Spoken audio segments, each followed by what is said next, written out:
বালগোপাল বা নারুগোপাল ইনি হলেন ভগবান শ্রীকৃষ্ণেরই বাল্যরূপ। অনেকেই বাড়িতে নারুগোপালের পুজো করে থাকেন। গোপাল যে বাড়িতে থাকে সেই বাড়িতে সবসময় একটা সুসম্পর্ক বজায় থাকে, সেই বাড়িতে সব সময় একটা আনন্দ বিরাজ করে। কিন্তু হ্যাঁ, মন পবিত্র রাখতে হবে, অতিথিকে আপ্যায়ন করতে হবে। কথায় আছে অতিথি হচ্ছে নারায়ণ। তাই সবসময় বাড়িতে অতিথি এলে তাকে সুন্দরভাবে আপ্যায়ন করতে হবে, সেটা শত্রুই হোক চাই মিত্রই। বাড়িতে গোপাল রাখলে যে নিয়মগুলো করা অতি আবশ্যক সেগুলোই আপনাদের বলে দিচ্ছি। বাড়িতে নারুগোপাল থাকলে তার ভোগে অবশ্যই তুলসী পাতা দেবেন। ময়ূরের পালও গোপালের কাছে রাখবেন।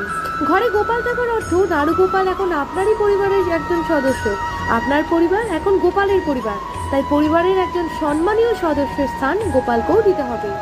গোপালকে যত ভালোবাসা দেবেন আপনিও ততটাই আশীর্বাদ পাবেন। রাধে রাধে।